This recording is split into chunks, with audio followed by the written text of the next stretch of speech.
쌍날짜가 보이셔야 돼. 쌍날짜가 뭐냐면 요게 쌍날짜라는 거죠. 예? 그러니까 줄기가 나오고 가지가 쳐졌어요. 근데 어디서 나왔다? 땅에서 나왔다. 아마 날생자를 이렇게 쓰면서 이게 땅하고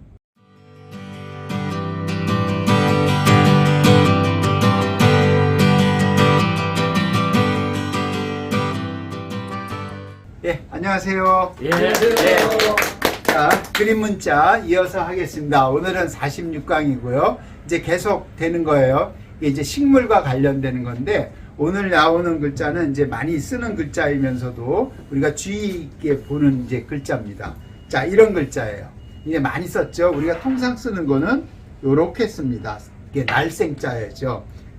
교재를 갖고 계신 분은 날생자만 있어요. 그러면은 날생자 옆에 있는 건 제가 하나 추가로 올려드린 거예요. 왜냐면 날생자를 확장하기 위해서 이거를 이제 더 설명드리려고. 요 안에 뭐가 있냐면 요 날생이 있다는 뜻입니다. 날생이 있고요. 위에는 재밌는 게 뭐 이상한 문자가 있죠. 예, 이제 이거를 이제 어떻게 해석하느냐에 따른데, 오늘은 이제 뭔가 생산해내는 거, 만들어지는 거, 이거하고 관련되는 거예요. 봄이 되고 식물이 되니까 그거에 대한 이제 관련된 단어들을 계속 설명을 드리는 겁니다. 자, 어떻게 설명되어 있는지 한번 보겠습니다. 자, 날생입니다. 날생은 이렇게 써 있어요. 나아간다는 뜻이에요. 재밌는 게 우리가 뭔가를 생산한다는 뜻이 아니고, 원래 이제 설문에서는 진야 이렇게 써놓은 거예요. 네. 그래서 진야라고 했는데 뭐가 나오는 거냐? 재밌습니다. 여기에 초목이 땅 위로 나오는 것을 상형한 거예요. 예, 이제 상형이다, 회의다, 지사다, 이런 거는 설문회자에서 처음 한 거거든요. 상형이라는 자체는 모양을 본뜬 거예요. 자, 모양을 본떴는데 어떻게 했냐면 설명은 더 안 해놨어요. 밑에 초목이라고 그러죠. 우리가 초목, 생 나온다. 출 어디서? 토상, 땅 위로 나온다는 뜻이에요. 그러면은 요런 게 상형이니까 이 상형이라는 글자 안에 의미가 있겠죠.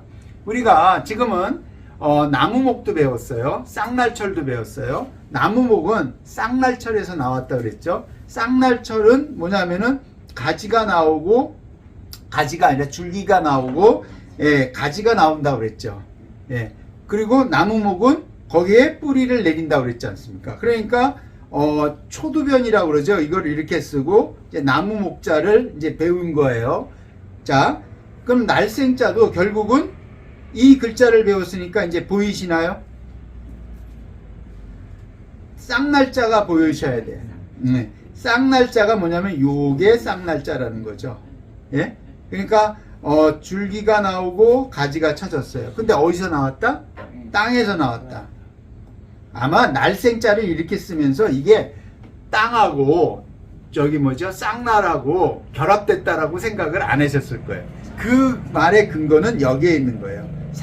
초목. 그러니까 이제 초목이라는, 그러니까 쌍날철 나무목을 다 배웠기 때문에 초목인데 출 나온다. 어디? 토상으로, 땅 위로 나온다. 그래서 이런 말이 있습니다. 초매 난생. 선생님들 많이 쓰시죠? 난생 처음 경험한 거야. 그게 초매 난생입니다. 이건 역경에 있는 말이에요. 제가 갖다가 이거는 제가 갖다가 써 놓은 거예요. 이건 설문회자 아닙니다. 제가 초매 난생, 그래서 우리가 난생 처음 경험한다라고 하잖아요. 난생이라는 말 자체가 역경에 써 있는 말이에요.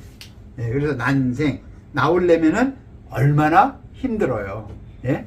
그러니까 그런 말입니다. 그래서 이거를 생장 또는 생일, 우리 생일 기념 많이 하잖아요.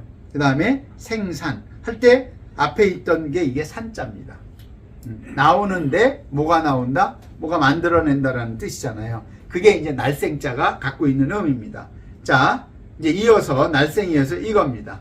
날생에는 이제 중요한 거는 설문으로 해석해서 아시는 것도 중요하지만 단어가 확장되는 것도 중요하거든요. 자, 성이에요. 그러려면 날생인데 뭐를 만들어요? 이거요. 네. 마음심을 더한다는 말이에요. 이 문장 자체는 제가 만든 거예요. 예, 결합한다 이렇게 안 했고요. 제가 더한다는 거는 날생을 기본으로 해서 마음심을 한 거예요. 근데 우리가 자전이나 옥편을 찾을 때는 마음심변을 찾아야 나아하는 거예요. 그러니까 부스를 찾으면은 그 글자의 원형을 가지고 있는 게 다 나타나지가 않죠. 근데 지금처럼 공부를 하면은 부스를 더하면은 원형이 날생이라는 걸 이해하게 되는 거죠.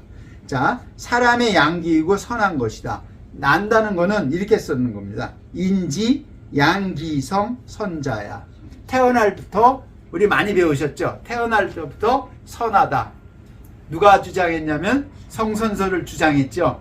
성선설을 주장했는데 그런 말이 이 날생자에 있는 겁니다. 왜냐면 이거는 맹자에 있던 시대보다 훨씬 후대에 만들어진 자전이니까요. 그죠? 네, 마밀이니까. 그래서 사람은 태어날 때부터 성품을 태어나는데 그게 뭐다? 선하다. 그리고 성격, 성정, 우리 이름만 쓰잖아요. 성정이 성품 이런 말로 확장되는 겁니다. 자, 그러면은 성씨성도 있어요. 또 하나, 여자여를 더한다. 제가 원래는 여자여라고 안 합니다. 계집여라고 하는데 계집여라고 하면은 비하한다는 의미가 있다고 그래서 아예 여자여로 바꾼 거예요. 이제 시대가 변했으니까 원래 계집여자가 나쁜 의미가 아니라고 알고 있습니다. 자, 그럼 여기다가 붙이는 거예요. 그러면은 사람이 태어나는 것이다. 문장을 잘 보세요. 인소생야잖아요. 사람이 태어난 곳이 어디라고요? 성씨라고요. 네. 그러니까 우리가 태어나는데 누가 만들어요? 여자가 만든다고. 여성으로부터 태어난다고요. 이거는 문자적인 거예요. 근데 남자로부터 태어난다고 그러면은 이렇게 만들었을 거예요. 이렇게 안 쓰잖아요. 그죠? 남생이라고 안 쓰잖아요. 근데 여자를 이렇게 쓰잖아요. 그리고는 뭐예요? 모든 생산하는 거는 대표적인 거는 여성으로 표현했지만 모든 생산하는 거는 음으로부터 나온다 이렇게 확장되는 겁니다. 땅으로부터 나온다. 예, 뭐 이런 거를 할 수 있어요. 그래서 우리가 성명, 백성, 성씨 있잖아요. 씨가 들어와요. 씨가. 예, 그래서 여기서 성씨가 나오는 겁니다. 자, 날생에서 마음 심을 붙이고 여자여를 붙이니까 어떻게 돼요? 한자가 확장이 된다는 의미를 말씀드리는 거예요. 예, 그러면은 날생이라는 의미를 근본으로 갖고 있는 거죠. 예. 자, 넘어가겠습니다. 나을산자 이거예요. 나오는 것이다. 그래서 이때 생야예요. 예. 그래서 우리가 쓰는 단어가 산고, 산란, 알을 낳다 이거잖아요. 그 다음에 산호, 난산 이거는 이렇게 돼 있어요. 요 안에 생이 있죠. 그 다음에 이거는 사실은 이거는 사람처럼 보이는 그럴문입니다. 그럴문자예요. 이제 후대에 만들어진 거예요. 근데 어디예요? 옛날에는 이게 집입니다. 집, 가. 아직은 안 배웠습니다. 자, 굴뚝이 없어 그냥 살 때는 다시 한번 쓸게요. 굴뚝이 없이 사는 시대는 굴엄. 예, 그래갖고 불을 사용하는 거죠. 불을 사용하니까 굴뚝이 필요하죠. 그러니까 이럴 때는 그 다음에 굴에서 살다가 어디로 내려와요? 평지로 내려와죠. 평지에 굴뚝이 있어야죠. 가. 그래서 집면이 되는 거죠. 예. 이게 이제 문자에 이렇게 나타나는 거예요. 더 디테일하고 자세한 거는 문자학을 전공하는 분들의 몫이라고 생각합니다. 저희는 그냥 쓰기만 하면 되는 거니까. 생산해내요. 그러니까 나을산이에요. 그러니까 뭐를 낳아요? 이게 사람이니까 사람이 만들어내는 거죠. 생산하다, 산란하다, 산업이다, 뭐 그리고 또 이제 난산 이런 거 할 때 만들어내는 거는 뭐든지 어려워요.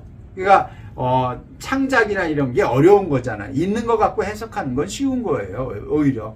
예? 새롭게 만들어내는 게 어렵죠. 그래서 오늘은 이제 말하자면 날생하고 나을산자. 그래서 나을산자를 제가 이제 넣어드리고 그 다음에 단어는 이렇게 확장이 된다는 거를 오늘 설명을 드린 겁니다.